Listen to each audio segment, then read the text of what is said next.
Hi, my name's Austin. Welcome to my channel. Now this video is going to be a very special video, and I know I say that in almost every single video I make, but this video is going to be extra special because this is the 50th video that I have made. I actually posted my first video 1 year ago today.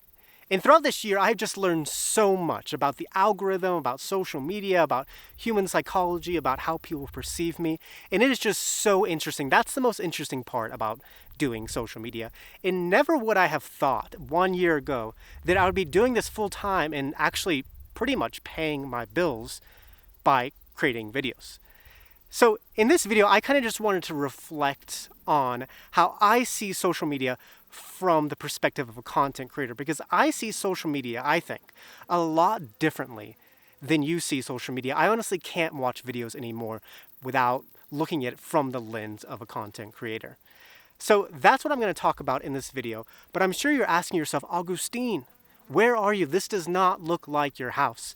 And you are correct. I decided that it would be fun to do something different and just go out in nature and film. So I hiked it 4 miles out to get here. I'm on top of the mountain right now. I have a beautiful view of the mountains over there. I'll show you that in a little bit. But behind me are just some beautiful aspen trees. So let's talk about 7 thoughts I have on social media as a content creator. Number 1, social media thrives on exaggeration. If you look at some of the highest viewed content on any single platform, whether that's YouTube, TikTok, Instagram, that content is the one that exaggerates the most. It stretches the truth or stretches reality. And it plays off very superficial things, or normally it can also just make you panic. And I think that exaggerated things spark curiosity in people. And it makes people portray the world a little bit differently. I think that pretty much everything on social media is not real. And it's hard to act real in front of a camera. I mean, when a camera comes in front of you, you naturally just act a little bit different. But I think that social media portrays this perfect reality that makes people feel insufficient, that just starts to attract people. And it kind of just makes you feel bad about yourself in a way. But the exaggerated things, when you look at every single content, things that exaggerate the truth do the most. And it's very interesting why that is. Number 2, too much consumption is extremely, and let's highlight that word, extremely unhealthy. Despite being a content creator, I do not use social media that much. I don't have an Instagram, I don't have a TikTok, I don't have any other social media account. And since I've been doing this, I've been on social media a lot more. I mean, I spend a lot of time studying my channel, studying other channels.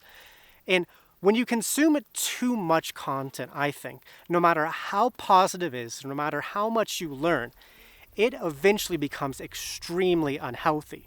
And I think the reason is because it portrays this false reality of the world. And it makes people seem perfect, as if these creators, as if I have it together. And I think that if you consume too much, it just damages you a little mentally, because I don't think our brains are hardwired to consume this much content. And I think it's very important just to step away and put barriers on yourself to consume less, because too much consumption can be extremely unhealthy for you. Number 3, the real world is the only place you can find true happiness. You know, despite this being entertaining, and despite it being educational, despite it being positive, this is not real. This is not a real world. And our brains weren't hardwired to be happy in this world. It's to be happy in this world around us.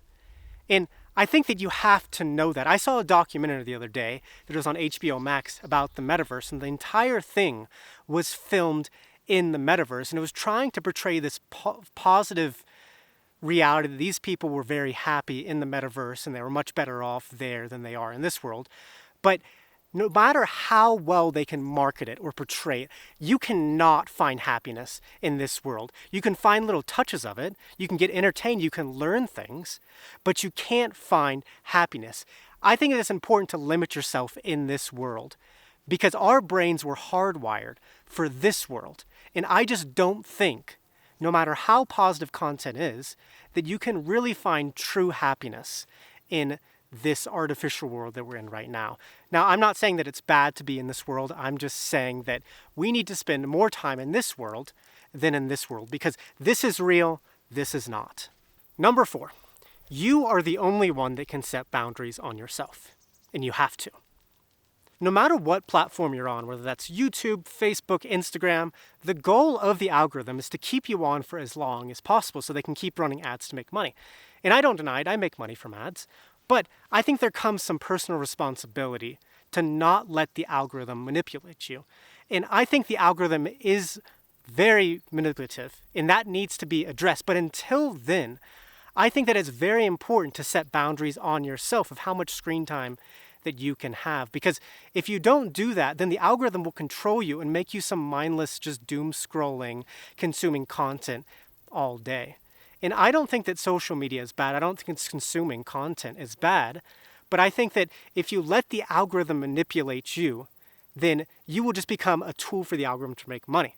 And you have to have some personal responsibility in setting boundaries on yourself to not let the algorithm control you. Number 5, you, the viewer, are a lot more powerful than you think you are. Without you, social media doesn't work. And the algorithms try to understand you and every single tendency you have as much as possible because the algorithm wants to keep you on. And it's important to know that every single thing you do on social media is being tracked and recorded. Every single click or even how long you watch a video is being tracked and recorded by YouTube. And then I look at this data and then I base my videos and my decisions off of those things. And as a viewer, you have to understand, I think, that you are the boss of the platform.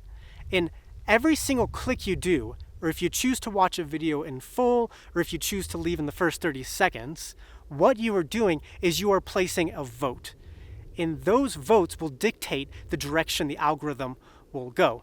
Now, the algorithm really is very manipulative, and that's not 100% true. But if you choose to watch a video in full, then the algorithm's going to keep promoting that video. You have a lot of power as a viewer. So just know that every single thing you do on social media, every single click is monitored. And that is basically a vote of how the algorithm should go. Number 6, creation takes on a mind of its own. You know, you might think that I choose the videos that I create, but the reality is I am not choosing these videos. I am just responding to what I think will work. I'll look at my data, I'll look to see what works and what doesn't, and then I'll create a video on what I think will work. Sometimes it works and sometimes it doesn't. And the interesting thing about YouTube, and I think growing on YouTube, is the world perceives you a certain way. And it may or may not be true. And YouTube will give you the tools to try to understand that character of how the world perceives you. And once you start to figure out that character, you just roll with that character and keep making content related to that. Now, I think my character is pretty similar to who I am, but a lot of the videos that I make, I decide that I'm going to do it because I'm just responding to what I think will work. Now, I believe in every single thing I say. But I use these tools and this character that YouTube has created to guide me in the decisions that I make. And it's interesting because creation just really does take on a mind of its own. And I'm not necessarily in control of my channel. I'm just responding to what I think will work. Number 7, it's important to focus on your space in this world. Social media has connected the entire world. It's made a lot of things possible that have not been possible in the past. I mean, I can know what's going on at any corner of the world just by a click of the button, which is great, but also as an individual, that can stress you out a lot because I have no control of what's going on in other places of the world. And I can look at it, but just looking at it is going to stress me out so much because I just have no control of it. And I think that the healthiest thing you can do as an individual is just focus on your space in this world and not stress too much on things that you can't control. You do have some control over your space in this world. And I think that the best thing that you can do is just focus on your space in the world and not be too concerned about external things because at the end of the day, you can't really do anything. But with that, thank you so much for watching. I hope you enjoyed this. Let me know if you like filming in nature. I'm sorry if the lighting's a bit off or there's some background noises. I'm trying my best. But muchas gracias. Que tenga un buen día. Nos vemos, chicos. Ladies and gentlemen, I completely forgot to show you where I am right now. So I drove about 45 minutes out to get here. It was a 4-mile hike up this mountain, and this is what it looks like. I filmed right here near these aspen trees. Thought it would be pretty. And here is this grand view of the mountain. Here is Pikes Peak off in the distance. Beautiful, ain't it? Thanks for watching.